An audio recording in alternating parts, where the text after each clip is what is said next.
Okay, due to our condensed lecture time, I have decided to share with you my direct lecture notes. So, for my students that are meeting with me face to face, you won't be consumed with taking notes feverishly. And for my students that are taking me virtually, you'll have the benefit of basically going through the exact same thing the face to face folks are. So, hopefully, this works. Um, this lecture is going to cover chapter 1 and chapter 2. In the first 2 weeks, we're covering chapter 1 and chapter 2, and so I thought I'd give an overview of each.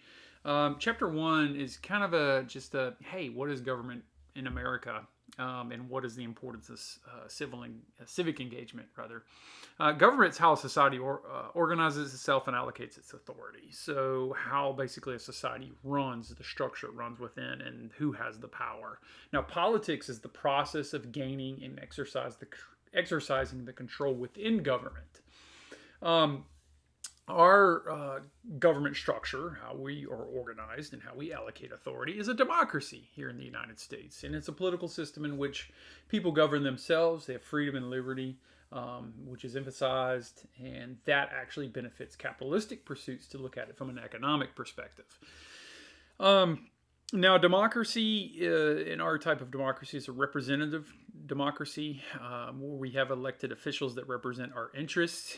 You can represent yourself, but then you have a representative in the House of Representatives. You have a senator that represents your area. You have a local mayor, so on and so forth. You have a governor, um, school board representatives.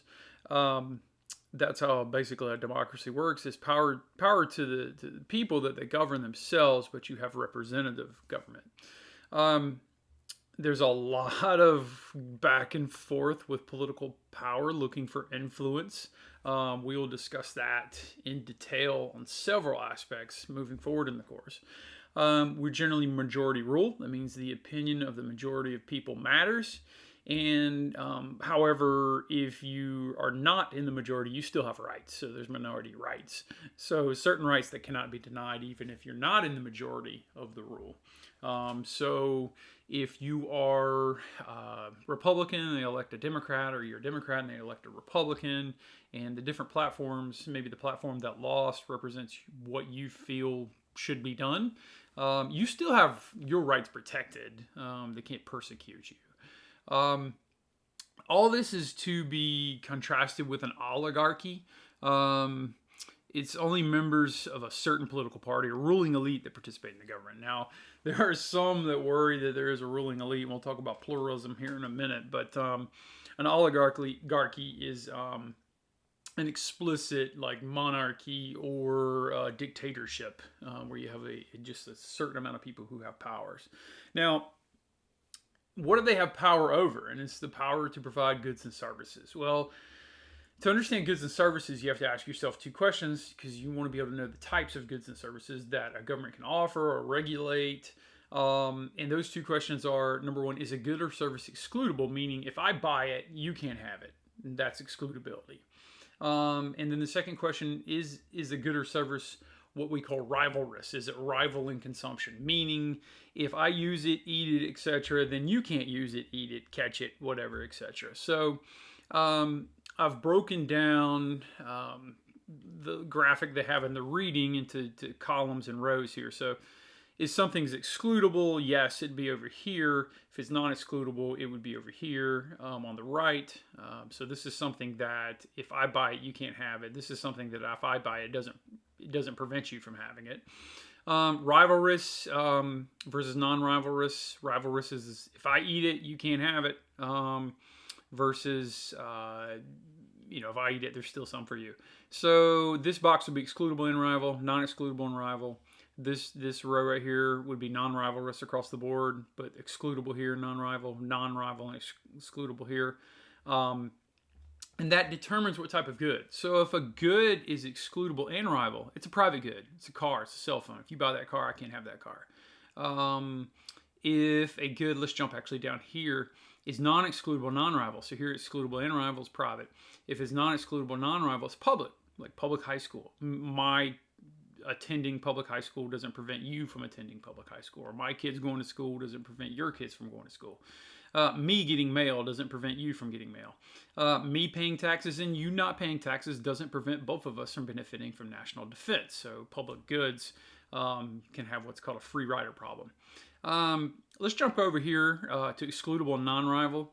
This is kind of like a toll good or a club good. I teach economics to actually call this a club good. So if you buy into, say, a golf club, like a country club, you can go and I can't. But if I buy in and you don't, if we both buy in, we could both go play golf. So it's non-rival, but it is excludable. I mean, you have to have a membership. Cable TV's that way. Private education's that way. Toll roads or toll goods, or sometimes called club goods. That leaves the last one, which is actually the most difficult one to protect because it's a common good. It typically gets abused.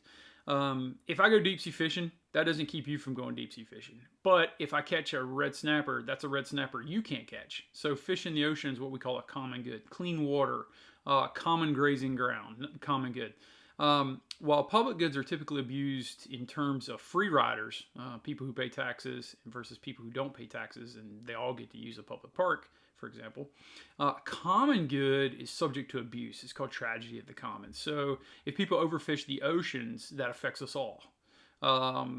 So a common good, you typically have to assign property rights or elect a government that establishes an agency that protects something like that. It puts in fishing rules or something like that to protect it. So keep these in mind when we're talking about types of goods and services.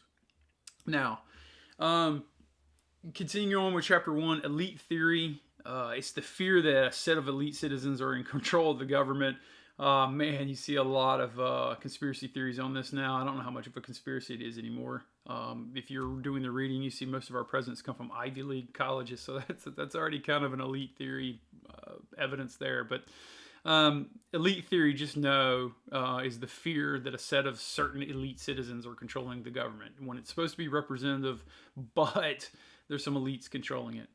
Versus pluralist theory that says political power rests with competing interest groups. So think of lobbying, think of voter organizations who share influence within the government. Now, it's kind of two different things there. Lobbying, you can have special interests. You can have some crony capitalism. Everybody's like, capitalism's terrible. Capitalism's not terrible. It's probably second worst system in the history of man. It's only second to everything. It's awesome. Try living without it, okay? It doesn't matter who you are.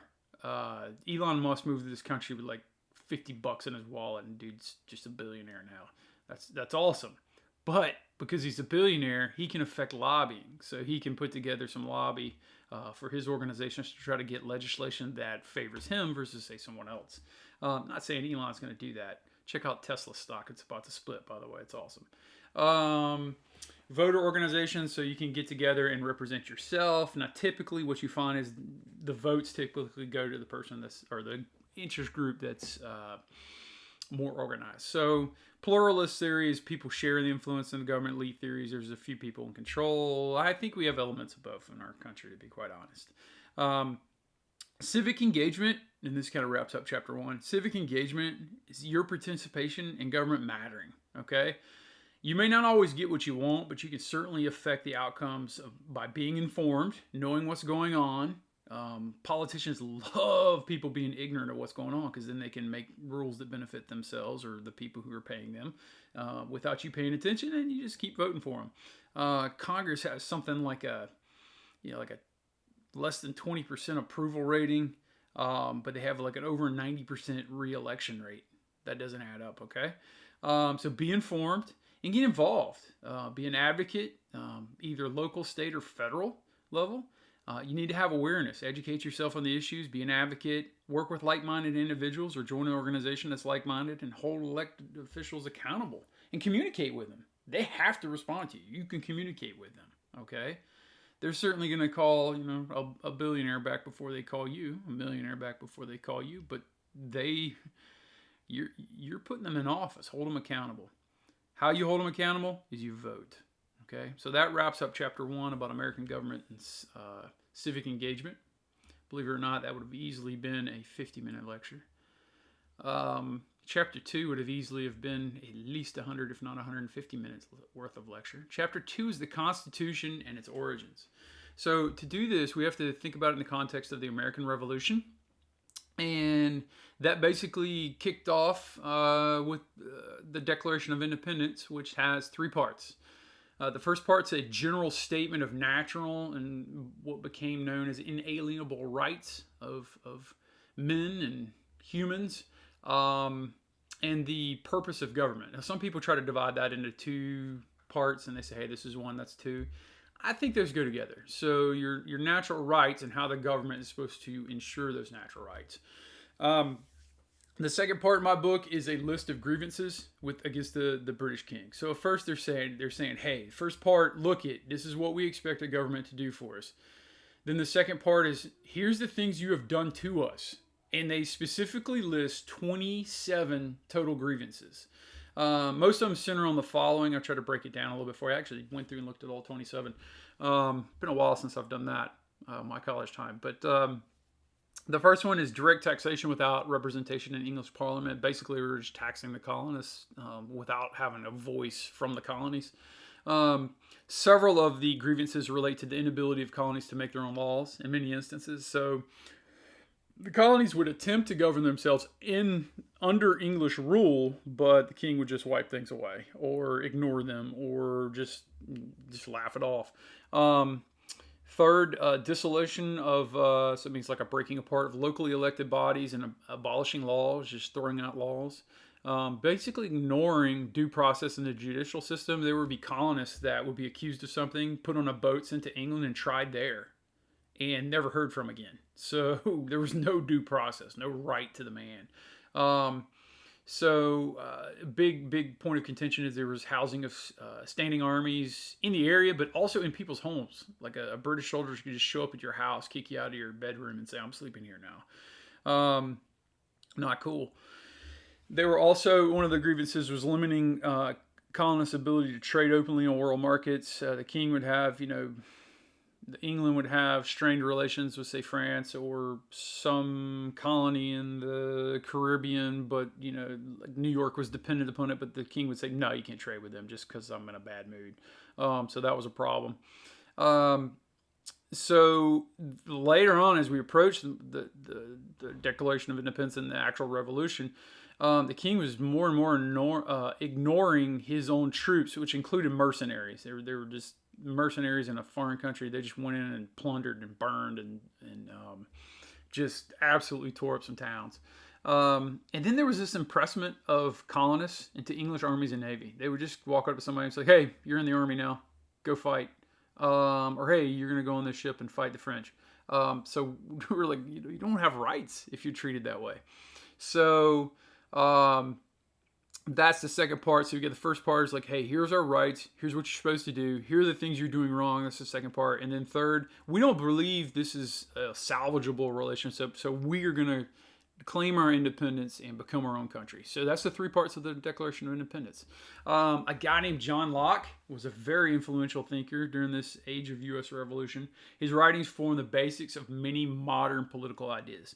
A lot of people think, Benjamin Franklin, they think Thomas Jefferson, James Madison, all those guys had a huge impact on the Declaration of Independence and later the structure of the country through the Constitution.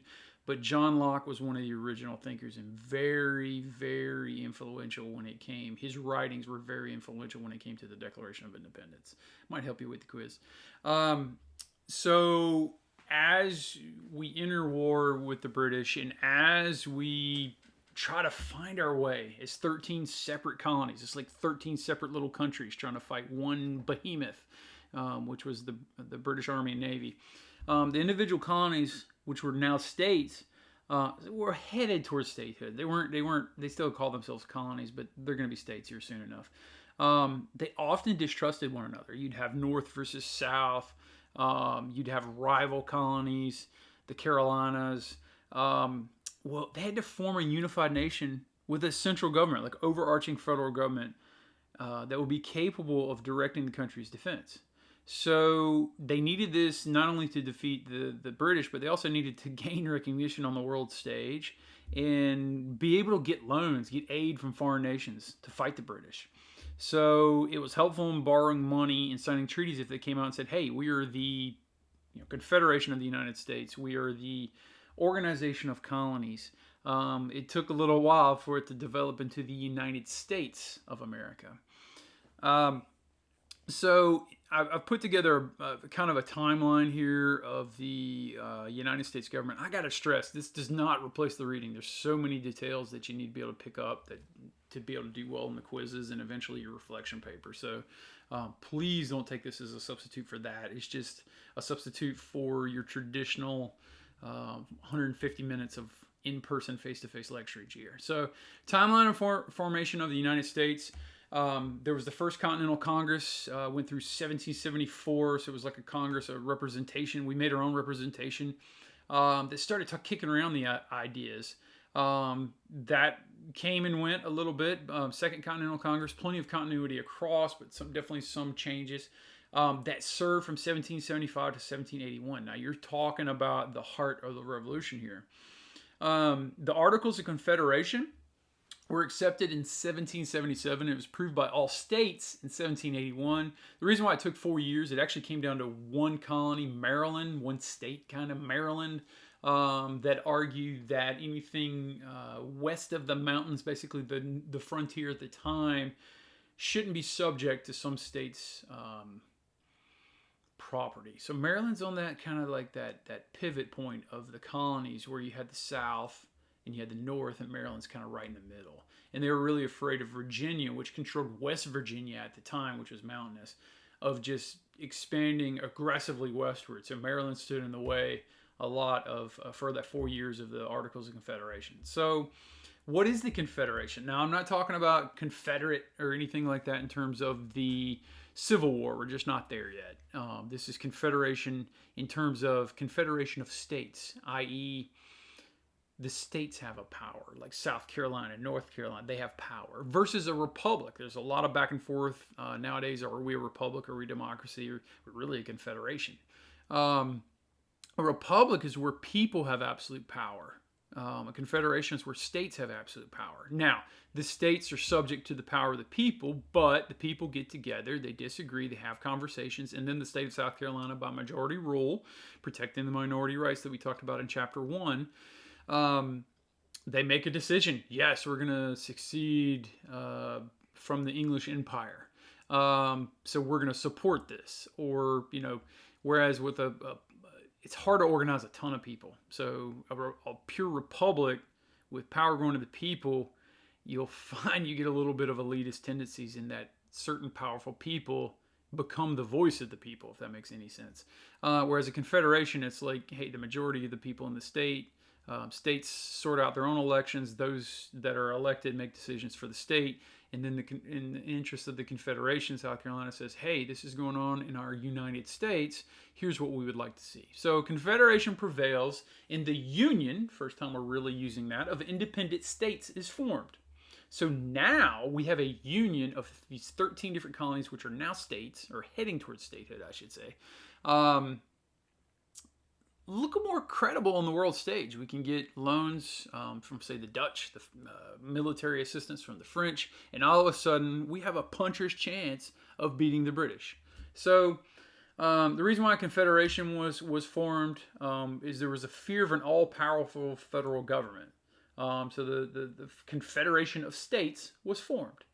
A federal central government powers, they were limited to just national defense and other things deemed to be a common good. Now this had some problem, some problems that we learned over about 7-8 year period during the Congress of the Confederation. So we had the First Continental Congress, we had the Second Continental Congress. Boom, we got the Articles of Confederation that started in 1777. Finally ratified in 1781, and now we're moving to a Congress of Confederation where we have more structure, where everybody's acting like a union of these different states. But there were problems with the Confederation. First, the national government cannot tax, and requests for money from states rarely went filled. So It was hard for us to act as one big union when no one would give the federal government any money. Boy, that sounds different than today, huh? Um, the national government couldn't tax. Well, think about it. At the time, why was the revolution being fought? Well, the big reason was the King of England taxing colonists without representation. So obviously, one of the first things they would write in is, "Hey, you can't tax me." The fear was that the central government would become like the king and would be in the same problem, just with a different king called the federal government. Second problem with the Articles of Confederation is that the government cannot regulate the foreign trade or interstate commerce. So when you're dealing on the world stage with trade, you need to be one big country trading with another big country. Um, they couldn't even regulate trade between South Carolina and North Carolina as a national government. So the national government was very, very, very, very weak. Third problem is the national government cannot raise an army or navy, which is obviously problematic when you're trying to do a national defense. It was literally a militia of Virginia, an army of South Carolina, and we had no navy. So it was kind of hard to beat the most organized and also the most powerful navy and armies of the time in the British. Fourth, the articles could not be adjusted without unanimous vote. So everybody had to be on the same page. Man, I don't know about you, but I can't get three people in the same room that can agree on what pizza to order, much less how to run a government. So that was a problem. Fifth, there was no national judicial system for appeal. So basically, if you had a problem and it was between states, there was literally no way to have a third-party judicial system judge hey, maybe we should do this or come up with compromise. Eventually, we got back on the road to the U.S. Constitution. We did actually have a compromise. There were two different plans, basically, for what the federal government should look like. The Virginia plan, which is overtly Southern, and the New Jersey plan, which was overtly Northern. Now, it's a little bit of context here. Virginia, obviously, was more agricultural and slave-dependent. New Jersey was more industrial and service-based and not as slave-dependent. Virginia, wanting a bigger voice, wanted citizens and slaves to count towards their representation. Whereas the New Jersey plan, which is more the northern states, wanted only citizens to count towards representation. Now think about that. New Jersey and the northern states, let's call them, had more population and at the time, the people who were voting and the people who had voice were property owners, white males. Okay? Well, New Jersey had more property owners, white males. Virginia had property owners, but the white males were plantation owners and they owned all the land, so there weren't as many of them. But what did they have in terms of representation? They had more slaves. So Virginia, scroll down here, if you had 5 citizens that were white male property owners, who had 5 slaves, they wanted that to count like 10. Okay? New Jersey said, we don't have a lot of slaves, but we got more people. If we got 5 people, I want them to count, slaves to count 0. So one plan said, hey, you should have 5. Another plan said you had 10. Basically, the southern colonies had more slaves than the northern colonies, and each state wanted to position itself for more political power and limit the power of the other states, obviously, so they can, have more say. So what happened? What always happens? They meet in the middle, something called the 3/5 Compromise of 1787. Each citizen vote would count. So if you had 5 citizens, white male property owners, and you had 5 slaves, the property owners would count 5 for 5, but the 5 slaves would count as 3 votes. So basically 60%. So if you had 5 slaves, you would get 3 votes, or 3 says, if you will. So 5 plus 3 is 8. So we have the 3/5 compromise. So, you'd think by then, all right, we got a plan. Nope. The Constitution had to be ratified. The ratification campaign, quote unquote, sold the idea of the Constitution to the American public. The Federalist Papers, written by Alexander Hamilton, mostly, he was incredible. If you've seen the musical Hamilton, in a normal semester, I would show Hamilton in class. He was a prolific writer. I mean, he wrote like nobody's business. But also, James Madison and John Jay were instrumental in convincing citizens. At first, it was pretty much just to convince the people of New York, which is a very powerful, very Tory, meaning very British loyal colony. I mean, it was, New York City. I mean, it's still a big deal today, right? They had to convince them of the merits of the proposed constitution, because you needed the big boy in the block to be in favor, and then you had to work on all the other states. So the Federalist Papers, initially in New York, but then beyond, became instrumental in helping the Constitution pass, to basically get the support from the Confederation, the states, and their people, for the Constitution. What eventually came about in 1789 gave us largely the system we know today. It created the executive branch, the judicial branch, and the legislative branch. Now, each one of these branches has a check on the others. You have the president, which is the executive branch, commander-in-chief of the armies. They appoint ambassadors, judges, grant pardons. They oversee their agency bureaucracy, appoint FBI directors, that type of thing. And the president can veto legislation. So if you have a president that can appoint judges, okay, that's a check on the judicial branch. And they can veto legislation, okay, that's a check on Congress.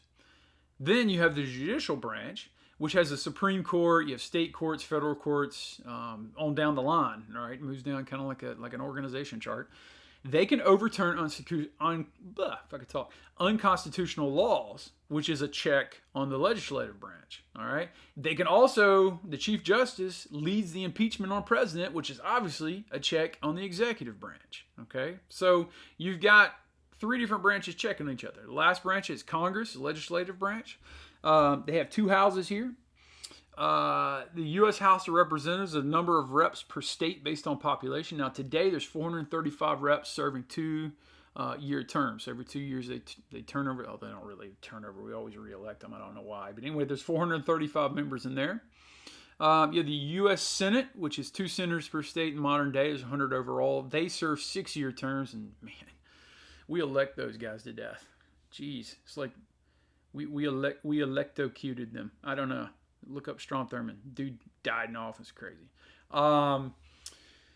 So the legislative branches, they pass legislation. They can declare war. They can ratify treaties. They can consent judicial appointments. There's a so if like the executive branch is picking judges for the Supreme Court, they have to have the Congress's approval.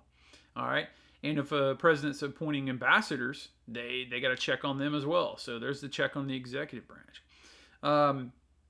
So they, oversee department leaders that a president appoints. They impeach a president, and they also regulate the Supreme Court's jurisdiction and the number of justices that serve. So they put a check in on the judicial branch as well. So each branch checks in on the other. So that's why you always see like a power struggle between these two. And then each political party fighting over getting influence in, say, Congress, or appointing Supreme Court justices, or obviously who's going to be president. Now, since 1789, the Constitution, as we know it, has been amended only 27 times. Now, when we had the Federalist Papers, we had something called the Anti-Federalists. They were concerned about an overpowering federal government. So the first 10 amendments were called the Bill of Rights. The Anti-Federalists basically insisted on, listen, you have to have some compromise. You have to give us the Bill of Rights, the first 10 amendments. These gave things like free speech, right to bear arms, freedom of religion, and the separation of church and state, due process, you have to be ready to rights, etc., etc. Other more notable amendments, I mean, there's 27. I'm not going to go through all of them, but just some ones I kind of picked out. The 18th Amendment prohibited alcohol. What were they thinking? I don't know, man. If you get tough times and you got a country that runs out of alcohol, or you take it from them, that thing was turned around and repealed by the 21st Amendment. All right? And this is all like Depression, right before Depression, right after. 20th Amendment, it moved the presidential inauguration from March to January. It's 1933, so you're talking Great Depression. The reason they did that is if we needed a change in leadership, they wanted it to happen sooner rather than later, so it might help the economic expectation of the country. The 22nd Amendment limits the president to 2 terms. That was in 1955. Now, due to World War II, FDR served, he died in office. He had 3 full terms, and he was on his 4th term as president. And they said, that might be a problem. The 13th Amendment, going back a little bit, abolished slavery. We were talking the 13th, 14th, and 15th came straight out of the Civil War. In fact, they marked the end of the Civil War. So the 13th Amendment abolished slavery. 14th Amendment granted citizenship to African Americans, gave them rights. And the 15th Amendment gave men of any color the right to vote. And so these are like the 1860s, right? We just celebrated the 19th Amendment 100-year anniversary. Women gained the right to vote in 1920. Think about that. Slaves, male slaves at least, could vote in the 1860s. Women went 60 more years before they could vote. Women. Imagine if you're a freed slave who was also female. You still went 6 more decades before you or your people or who, if you're not even around, could vote. I mean, I don't think people think about that enough. 100 years ago, women got the right to vote. Okay? This was popularized by the women's suffrage movement. That kind of puts a wrap on chapter 2. We're looking at the Constitution. I want you to read the Constitution. I want you to read the Declaration of Independence. I want you to read the 2 Federalist Papers that I picked out. See how Hamilton can write, huh? Declaration of Independence, the Constitution, the Federalist Papers. Check out those amendments. You'll be amazed at what you can learn in this course if you apply yourself. It's incredible. So happy you're here. Hope you've enjoyed this lecture. I hope to be able to do this this method a little more. I think it'll help us in this condensed lecture semester. Take care.